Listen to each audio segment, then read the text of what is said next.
Good afternoon, everyone. Thank you, Sam and Molly, for inviting me today. I always love talking about Tranby.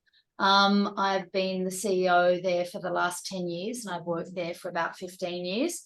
Before I start, Sam, if you could flick it to the next slide, I always like to acknowledge country myself and acknowledge the many traditional custodians of country throughout Australia, honour their elders, both past and present.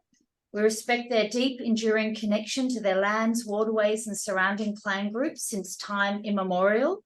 We cherish the richness of First Nations peoples' artistic and cultural expressions. We're privileged to gather on this country to share knowledge, culture and art, and with our future generations. I'm a proud Yugambeh woman myself through my father's line with connections to the Logan area in Queensland. And I am very passionate about the work that I do for community. Next slide, please, Sam. Yes. Now, I've tried to condense Tranby's 66-year journey in 10 minutes, so bear with me. I will talk quickly, but I think Molly said there were time for questions. So I am going to go through quite quickly, but I just wanted to make sure I give you all a broad overview of the work that we do. I also am chair of the Rona Tranby Trust, which records Indigenous oral history, something I'm very passionate about, and I'm the co-chair of the Alliance of First Nations Independent Education and Training Providers, a peak body for Indigenous RTOs. They are not cooperatives, but they are community-controlled organisations, which you could argue are very similar. Next slide, please. So we were established in 1957, and I want to take you on a little bit of a journey from 1957 to now. And to do that, I just have to share with you some history, how we became established, why being a cooperative is really important to us. So I've tried to weave that throughout my presentation. So we started with a focus around Indigenous education. It really was a priority. The Reverend Alf Clint had done a lot of work with other cooperatives, and he thought the model fitted Aboriginal community organisations perfectly. So I always describe us as Australia's oldest not-for-profit independent Indigenous education provider. I can't often fit cooperative in there, and often when I say it, people are like, what's that? So I really find I do explain it a lot. If you jump to the next slide. So this is Kevin Cook, or Cookie, as he's known, and he was the first Aboriginal CEO of Tranby.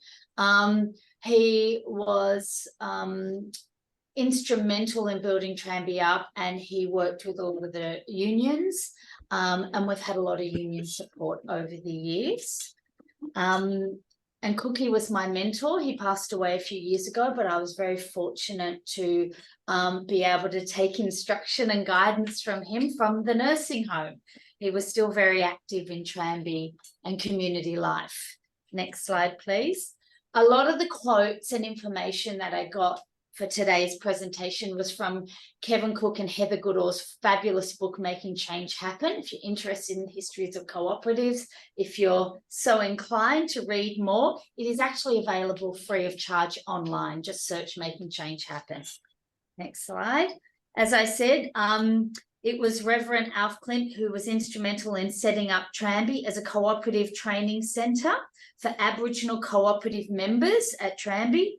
And Cookie was the first Aboriginal CEO, a pioneer unionist, educator, land rights campaigner, cultural activist and advocate for liberation movements. And under Cookie's direction, Tranby became the meeting point for many worldwide activists, a centre for groups campaigning for Aboriginal rights and a hub to share experiences for the benefit of Aboriginal communities. His quote is, "At Tranby, staff and students work together to build upon the belief that there are great strengths in our diversity with the vision of a future based on social and economic justice, peace and respect. We can move forward with dignity and pride." Next slide. This is our beautiful Tranby campus. It is a lovely place in Glebe, New South Wales, not far from the city. We're very fortunate that we own the entire campus. A lot of it is heritage listed. That is a blessing when we need to apply for emergency grants to fix our roof. It is a curse when we want to do other work. But we are grateful to have a lovely, welcoming, inclusive place.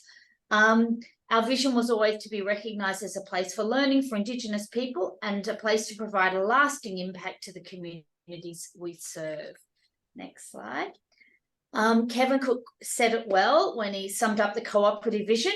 We didn't know much about the community cooperatives Alf had helped set up in Papua New Guinea and Torres Strait Islands or Queensland, all run by people to fight racism and discrimination in employment. And I thought that's a really important thing, and we're still doing that today, really. As well as, next slide, please, as well as supporting rural cooperatives and organising work placements, Tranby had a series of courses running to train cooperative members about how to manage their local businesses and manage the cooperative process. I included that because clearly being a cooperative is in our blood. It is what we do, and we were, it was such an important time at that point when we were established. Tranby is a cooperative now. This is a little small, but it's a quote that I shared on NAIDOC Week, and I thought I'd share it with you all because I feel it sums up who Tranby is now. The team at Tranby always take a moment to reflect on First Nations community values and beliefs, specifically in relation to First Nation community-controlled education and training. At the heart of the cooperative model and the work we do as community. Cooperatives such as Tranby were created to meet the adult educational needs identified by community members and to strengthen communities that we live in, work with, and are to. Some of the fundamental principles of cooperatives are self-determination, economic self-sufficiency, and communal ownership. These principles reflect the values of First Nation communities and community life. Cooperatives work to reduce inequality through access and inclusion, through equity and democracy, and with a commitment to principles over profit. Recognising and protecting all aspects of culture is central to education, and this is something that the cooperatives such as ours work together every day by making positive and impactful change happen for our community. Next slide, please. And let me know when my time's up, please, Molly. Education. As you can see, we transform the lives of Aboriginal and Torres Strait Islander peoples through adult education and training. We are a registered RTO. It's a photo of our graduation ceremony. Next slide. On campus, we celebrate 65 years of success, and we open it up because we're a national organisation. We make sure we connect with communities nationally. We do work on country. I've just returned from the Tiwi Islands where we sat with the women, and we do work with local organisations like Glebe Youth Services. Next slide, please. I just wanted to briefly share some of the other work we're doing. This is a national project, Yana Linyami, Strong Women, Strong Communities, and it's our women's empowerment project. And we work with First Nations women all over Australia. We received a $25,000 grant from the US State Department, and I leveraged that into $2.8 million to deliver this impactful program. So if you want to find more and watch the great video, please go to the link there. Next slide, please. Volunteers, they are critical to the work we do. I'm sure cooperatives all understand, you know, many hands make a lot of work, whether it's someone coming in to paint, help write a strategy for us, give advice. We're really appreciative of all that. Next slide, please. I've been fortunate to travel with some of our Tranby students. So we go overseas. We've done a number of trips to Malaysia, Cook Islands, China, Hawaii, Cambodia, and it's a wonderful way to take our First Nation students who've often not travelled overseas in a really supportive group environment. So it's my favourite thing to play travel agent to them. And just to finish up, the cooperative course that ran at Tranby, Kevin Cook said, when I first came up to work at Tranby, we only had one course then.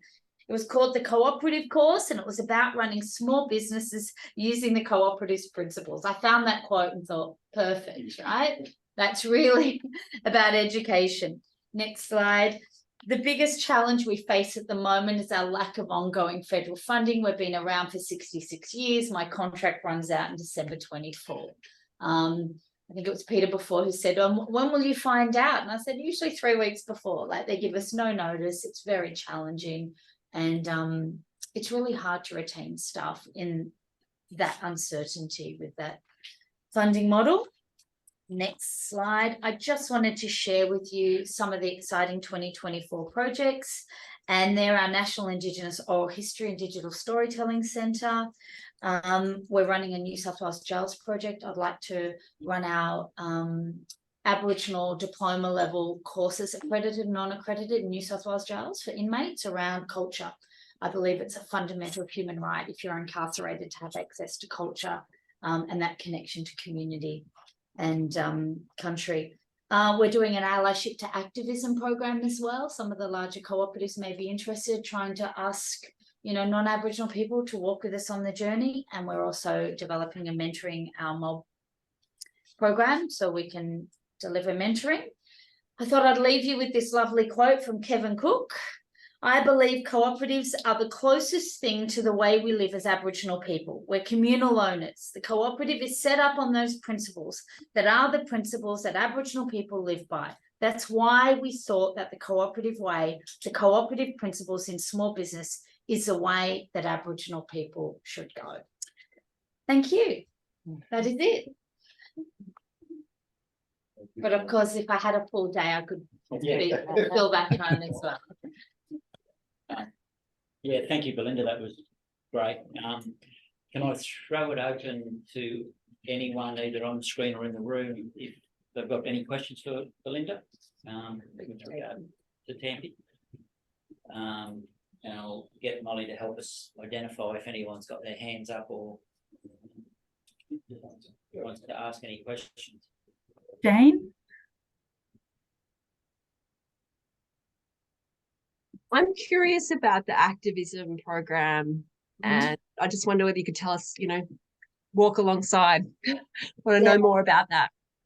So it came about because we feel that there's a lot of people in the market doing cultural competency, and that's really important. But to be competent, you have to know about culture. Our Allyship to Action program is very much about asking people to walk with us on the journey and to explain to them what that could look like. I think after the referendum, there's uncertainty of how people can be allies. So what we're looking at is the Tranby's history of activism.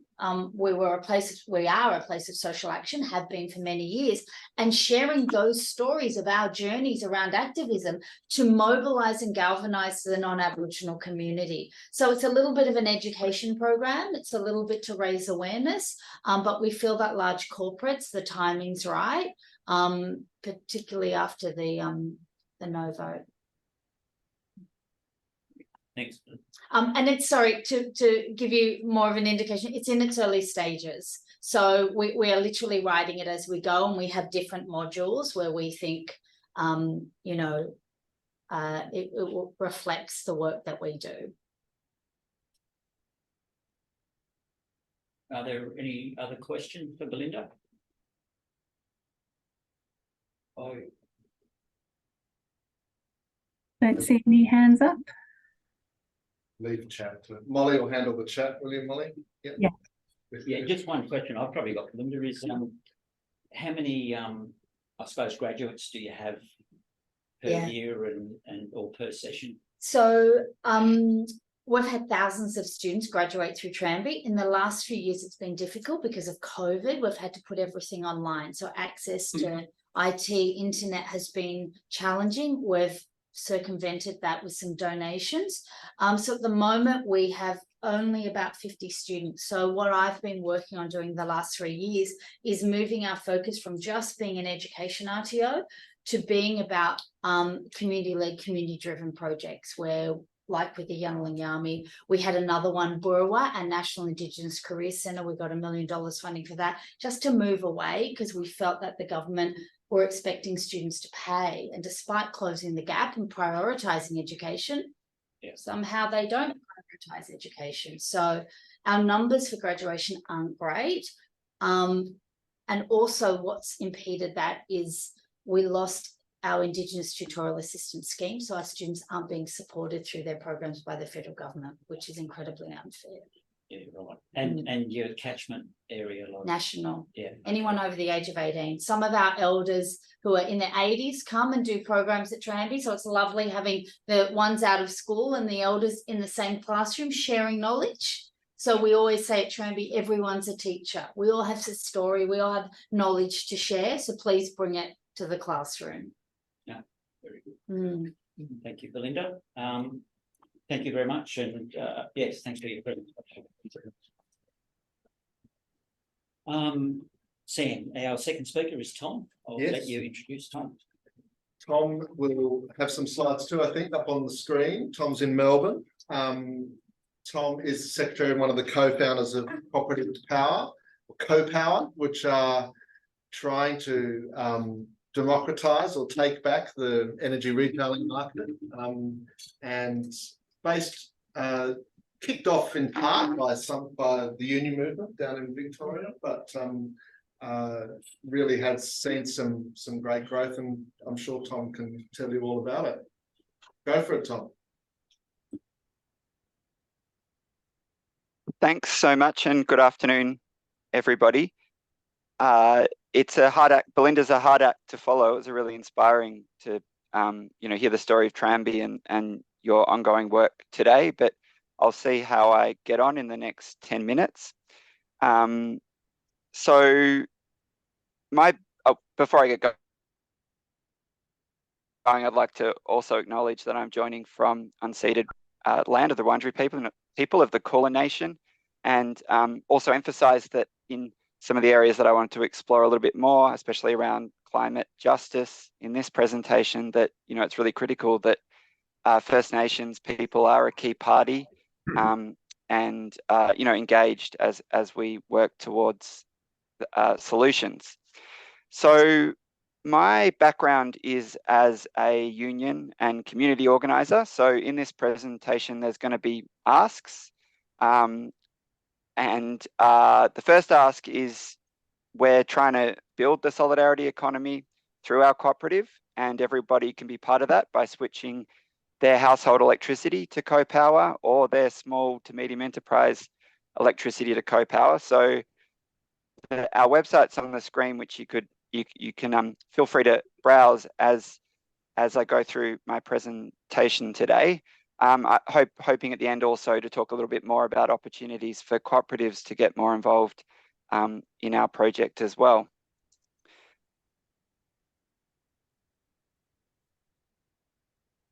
So a little bit about me and how Co-Power or Cooperative Power or Co-Power came to being. We've been going for about 5 years now, and I'm one of the co-founders. And over 5 years ago, I was working in the climate movement, working with young people across the country, actually working with groups of slightly older young people that were working with high school aged young people to provide education in terms of the climate crisis, but also in terms of giving them the tools to make change in their schools, communities, and beyond, and stand up for ambitious climate action as well as justice. And it was around this time that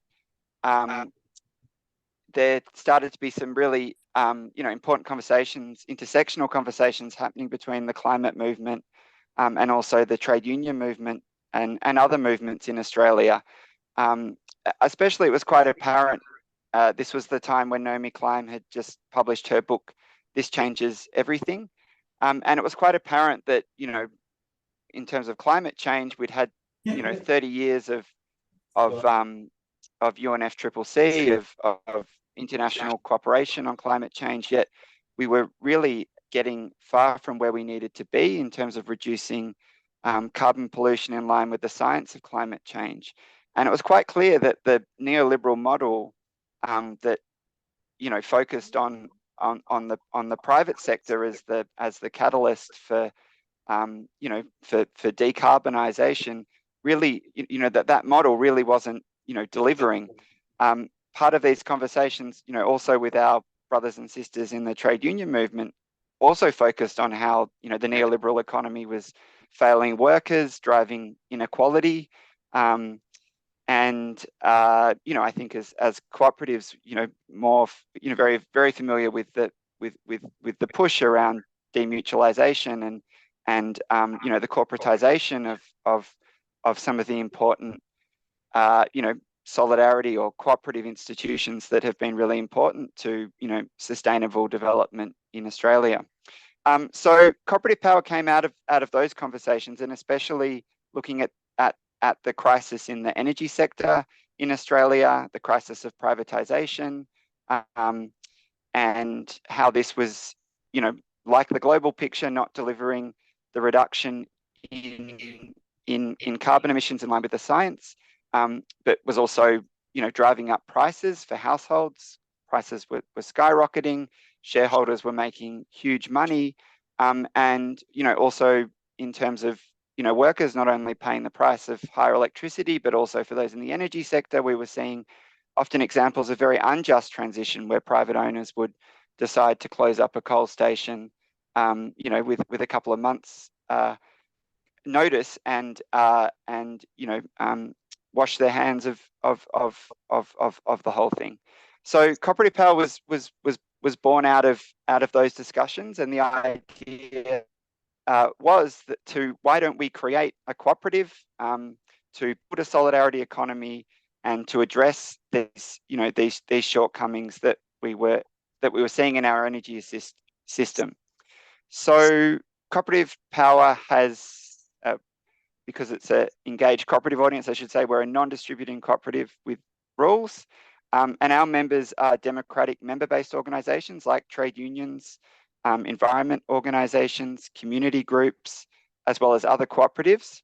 And we have 3 key aims, which is to take action where we can to limit dangerous global warming to 1.5 degrees, to build democratic organisations and encourage people to participate in community and democracy, and finally to take back the commons to address inequality and foster the growth of a new solidarity economy.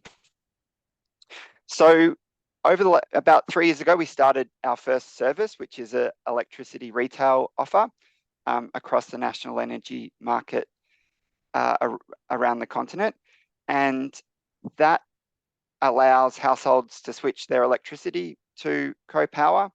Our offer is set up to be a no-nonsense offer that attempts to be as transparent as possible, and to wherever we can make it clear, what money's being used for, and maximize savings for households.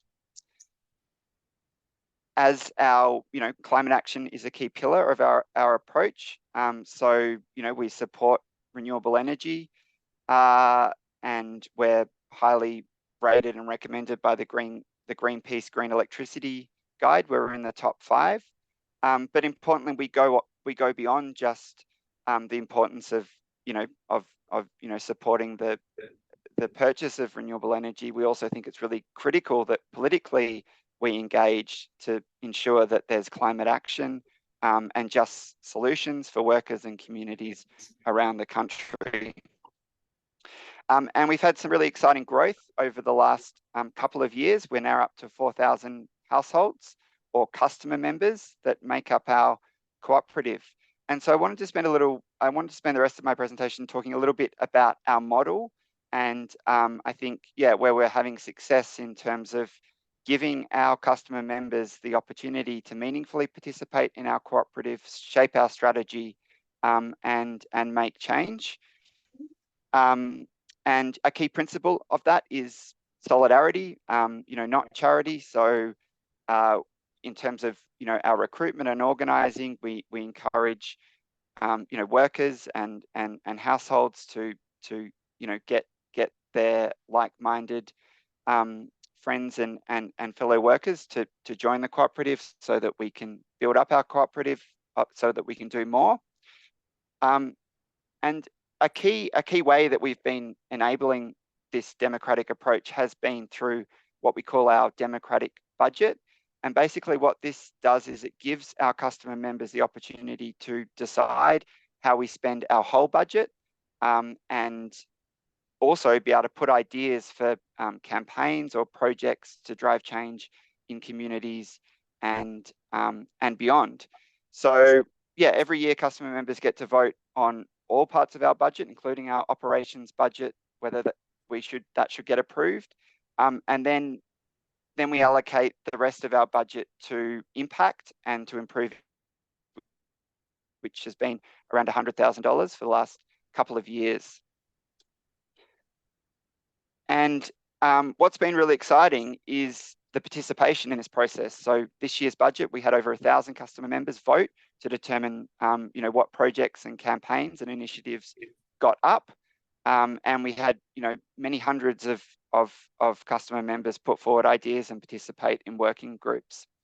And just quickly, because I know we don't have a huge amount of time, I wanted to touch on some of the projects and campaigns that we have supported. Obviously, $100,000 isn't a huge amount of money, and we acknowledge that as well.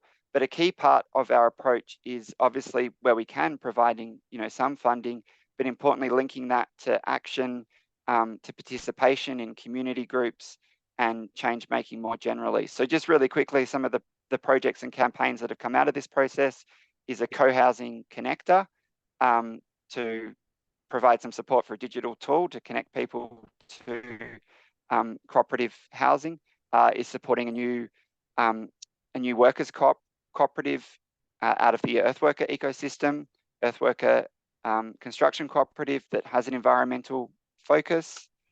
Also to support projects like this one in Palestine to put solar on a school roof, but importantly, obviously providing some funding, but linking to campaigns and solidarity actions around the situation in Palestine today.